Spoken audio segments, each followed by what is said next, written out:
In 1932, a Protestant theologian named Reinhold Niebuhr wrote the following words: "The victorious man in the day of crisis is the man who has the serenity to accept what he cannot help and the courage to change what must be altered."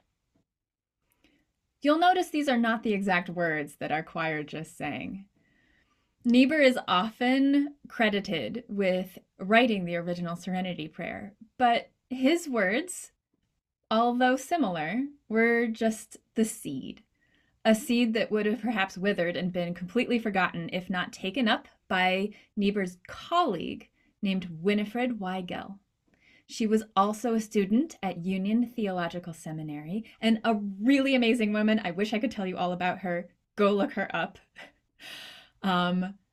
She took Niebuhr's words, turned them into a prayer, added to them, edited them over time, and this is what she wrote. "O God, give us the serenity to accept what we cannot change, the courage to change what can be changed, and the wisdom to know the one from the other." Well, that's getting a little closer to the modern Serenity Prayer. In 1941, a man in New York City was reading a newspaper, and one of the obituaries quoted Weigel's prayer. The man reading the newspaper liked the prayer, not knowing of its origin, and brought it to his friends at an Alcoholics Anonymous meeting in New York City. The other members of AA in his group liked the prayer too. They in turn edited it a little bit, and it became the version that we're familiar with today. It spread from meeting to meeting across New York City in the 1940s, then across the country, and now the world, and has been translated into countless languages. I am not a member of Alcoholics Anonymous, but I have several close friends and family members who are. And I attended AA meetings from the age of 6 years old. So their philosophies have really influenced my life. It's no exaggeration to say that the various 12-step programs that were inspired by Alcoholics Anonymous have saved the lives of many of my loved ones, and for that I am forever grateful. And I find the wisdom from these programs for living that Alcoholics Anonymous started to be helpful in almost every area of my life. And so I wanted to share with some of you the things that I have learned, because we are in difficult times right now, and I think we could use as much help as we could get. I find it amusing that Alcoholics Anonymous is often confused with being a religious program when it's not. And Unitarian Universalism is often criticized for not being a real religion when it definitely is. And I think the confusing thing comes from one of the characteristics that AA and UUism have in common, that members are encouraged to find a higher power that makes sense to them. They can call it God, they could not call it God. Many AA members see the collective consciousness of all of the people in recovery as their higher power. GOD, group of drunks. That's what I've been told. Because the collective experience, strength, and hope of everyone together is greater than any individual. And that sounds kind of similar to Unitarian Universalists too. So when the Serenity Prayer begins by addressing God, I just want all of you to know that that definition is wide open, and a higher power can be whatever you think of. So let's break this thing down. Letting go of what we can't change, taking what we like, and leaving the rest. These are ways to think about what is in our sphere. And another image that comes to mind, again, I didn't come up with this, one of my friends in program did. It's the hula hoop, and I do have a hula hoop here. And if we were in person, I might even try to hula hoop for you, but I'm not going to do that in this small space.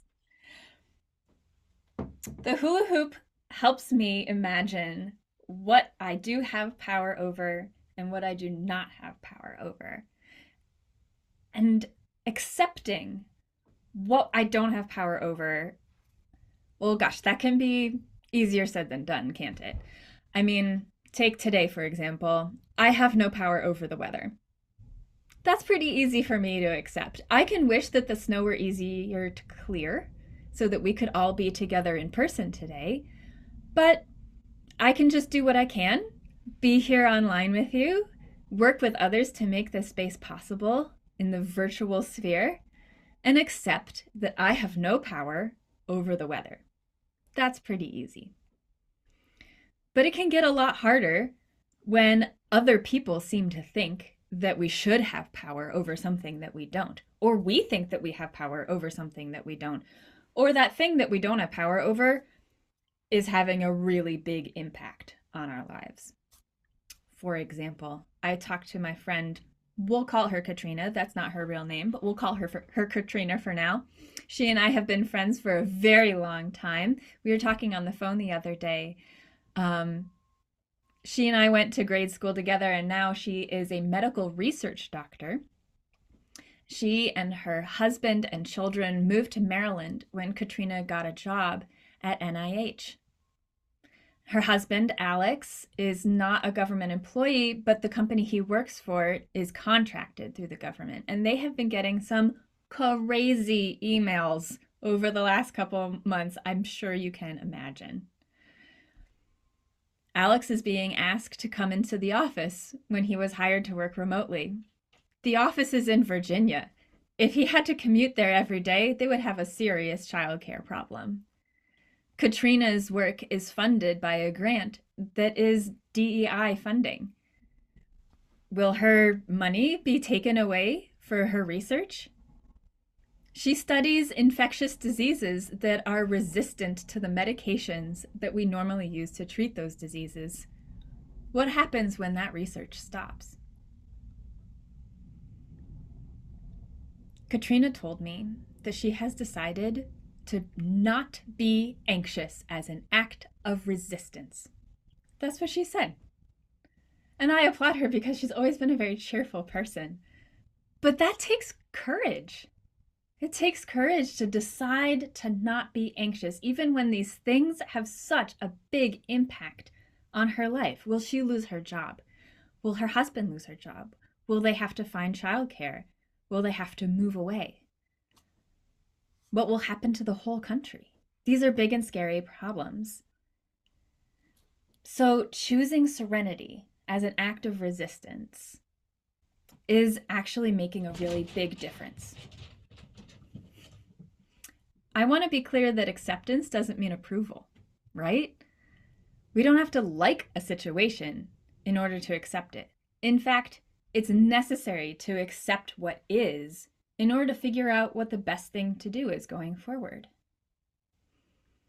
Wishing things were different, wanting to change things out there, outside my hula hoop, is tempting because it means that I don't have to make the changes within the hula hoop. If the government just made sense, then I wouldn't have to worry about Katrina losing her job, right?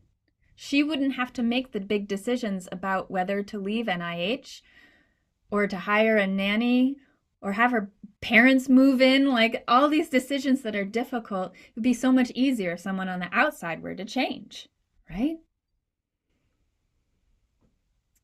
So it can take a lot of courage to change what's on the inside. It can be really difficult and uncomfortable. And it can be hard to figure out what even is in my hula hoop and what is outside my hula hoop. Our story today about the 3 questions spells this out too. There is only one important time, and that is now. The most important one is the one you're with. And the most important thing is to do good for the one at your side. This can be helpful to figure out what's the best thing to do right now, even when feeling anxious. The story stresses the importance of being of service to others, which is something that we talk about a lot here at UU Nashua. And serendipity is only possible when we go out and interact with the world, right? But it's also important to note that you are with you at all times. So the most important one being the one you are with means that we have to prioritize self-care as paramount. In 12-step meetings, they often talk about this concept of putting your oxygen mask on first when you're riding the airplane and it loses pressure. You put your mask on first so that you can breathe, and then you help others with their masks. You take care of what you can, and then you focus on what's outside of you, right? Center of the hula hoop, then what's in the hula hoop. I help my neighbor, whoever's sitting in that seat next to me. But I got to put my mask on first. In this culture of extraction that we live in, which values what we can produce over our very lives, it is completely counterculture to take this approach of the oxygen mask, being careful with ourselves and our bodies and our lives, caring for ourselves first before we help others. So yes, it takes courage to do self-care. And numbing out can be vital in extreme situations too.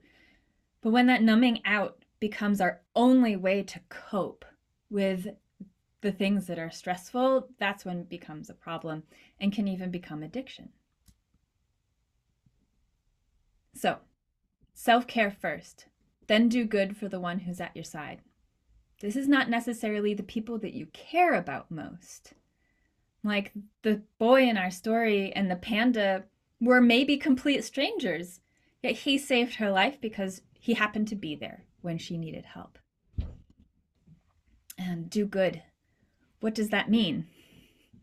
Do good for the one that you are with, yourself, and whoever is in your hula hoop with you. And we can not worry about the rest of the world. That doesn't mean that we don't care. And doesn't mean that we don't fight to make the world a better place. I think about protests, political protests. I haven't been to one in a while, maybe since COVID. But I've been to a few marches, and I want to say it's like a religious experience. A whole bunch of people getting together to talk about and celebrate and express what matters to them, to share in those common values, and to proclaim to the world, this is what's important, and this is the world that we want to see. It might not change the minds of any politicians, and that's not the point. The point is not actually to change what's outside the hula hoop. The point is to change what's inside the hula hoop. When I go to a political protest, I feel less alone. I meet people that I can work with. I build connections. I celebrate. I express my anger and frustration. And I feel the joy of being with other people who are also working for those same things. That's all inside my hula hoop. And cooperating with other people, joining together, that makes small successes. And it's those small successes, it might seem really small compared to the massive problems in the world. But when we have these small successes, we feel that fulfillment of success, and that buoys our spirits.